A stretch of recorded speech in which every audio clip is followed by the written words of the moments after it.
So we're here, round 2 of multi-class at Daytona, and it's Mateus and Jokas leading the way in the LMP1 class, and in the GT3 class is Kiwi.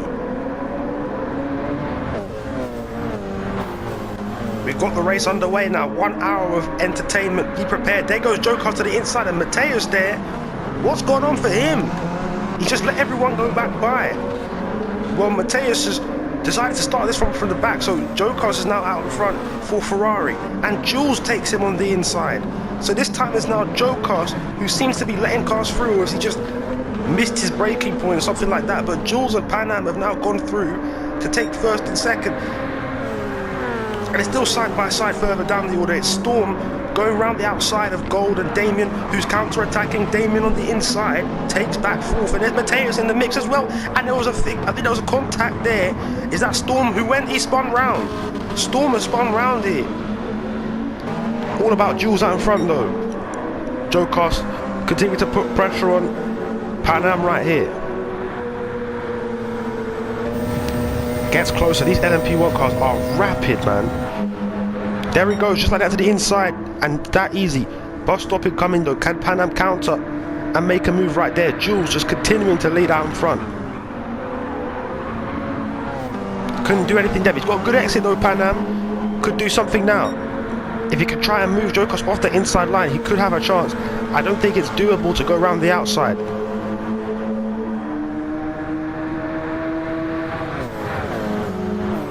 Jokas taking the higher line. Can Pan Am dip down? Mateus is also getting closer. Look at this. Jules just been reeled in through the slipstream, and there goes Jokas round the outside. Can he make that move stick? Jules does well on defense, but they both gone wide. They both go wide, and Pan Am now takes the lead. Damien was also looking for places, but it's Pan Am who benefits the most. Jules is a third, and then it's Damien fourth, Mateus in fifth.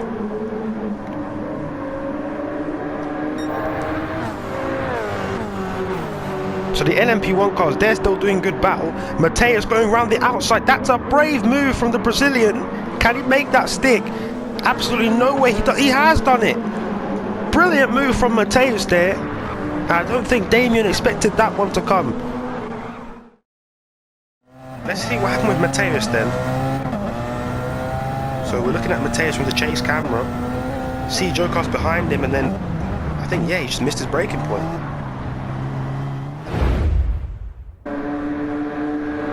And Jokas is gaining rapidly on Pan Am. Is that just the performance of that car? Is the slipstream that powerful? Just like that, he's into the lead. Barely had to break a sweat there, and I don't think he's close enough. I don't think Pan Am was close enough there to even think about trying to outbrake him. Nothing that the German could do at all there. Go on board with Bally right now. He goes to the inside. And is it that easy for him? Circus going to offer up defense, and Circus has got him back at the bus stop. And he goes a bit too deep there though, onto the grass. And Bally might now be able to counter. This is bringing Andreo back into the thick of things again now. Bally goes to the outside. Can he get something going here? Andreo also waiting. He might be making it 3 wide. He is making it 3 wide. Bally and Andreo both past Circus now, and they're going to be side by side into turn 1. Who's going to get the advantage right there? And it is Andreo. So Pan Am's now ahead of Jokas. He had that penalty they had to serve, and it was Mateus. Big, oh my goodness, big lunge from Mateus, and it didn't work out. And he's had to let Jokas go ahead of him. Good sportsmanship from Mateus, but that lunge did not work, and that's allowed Jules to get ahead.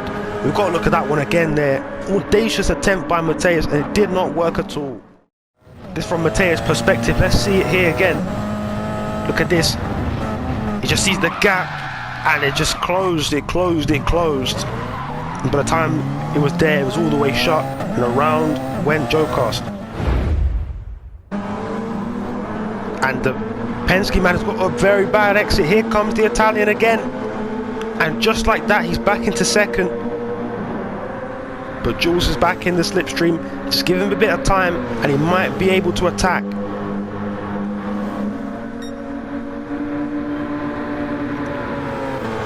Penske versus Ferrari. There goes Jules into the bus stop, and that is second place back in his possession. And even Mateus gets past Joe Cost as well. How has that happened? Penalty for Jules and for Joe Cost, so they're going to really lose out, and it's going to be all about Mateus now trying to catch up to Panam, who's pulled a serious gap ahead of them. And here comes Mateus, just like that. He's reeled Panam in, and a move looks to be made round the outside. That's brave. Can he get that done? Yes, he can. Mateus takes the lead. Is Panam going to go for it in the bus stop? No, he's not. Mateus has taken it there. And the lead has changed hands. We thought Panam was he was gone. He had left the pack behind him. Mateus has done really well there to bring himself back into the fight for this victory in the LMP1 class. And here comes Panam going around the outside. It's a slingshot attempt to pass back. Oh, they had to avoid Andreo there as they're lapping the GT3 car, and that's brought Panam right to the lead on the outside now. Panam gets back in front. Still side by side with Mateus. Actually, they're not done yet, these two. Who's going to be last on the brakes? Mateus trying to brave it on the outside, but Panam has got it done this time. So Panam has gone 2 laps longer than Mateus did. Mateus, where is he? He's coming back onto the oval right now, into oval 3 and 4. And Panam has fueled a bit less. He's under fueled compared to Mateus, I think, in an effort to hold to track position. And he is ahead, actually. Again, he's still, you see him once again setting his sights. Here he goes to the outside. I think that's the move completed. Just like that, it's that easy. And nothing really that Panam can do to fight it. Pure pace down that back straight in the slipstream, enabling Mateus to slingshot himself forward. Here he comes. Does he try it? Well, Panam is way back from there and he's tried it. My goodness, what a move. He was so far back there, Panam, and he went for the dive bomb and he's paid off. Mateus saw that very late and he had to cede. He had to cede the position. No chance that he was ever going to recover from that. So looking at it from Panam right here, he's just beginning to close in the slipstream. But again, look how far back he is. He's so far back. But then in the braking zone, Mateus leaves the door open. I don't think he was expecting the move. They could just see him behind. Panam completes that from a mile back. And here comes Joe Cost. He's been working forever to get back to Panam, and finally his chance has come down this back straight. This is where most of the LMP1 moves have been made. Down this back straight, slipstream and a slingshot to the inside or outside, and then make your move in the bus stop. And that's a textbook example from Joe Cost. He is finally up to second and past Panam. Panam doesn't have a bad exit. He's still trying to get side by side, tucks back behind the Ferrari machine. And the BMW went again to the inside, and this time he has got the move stick. A bit of contact between the two of them, but Panam is back in second.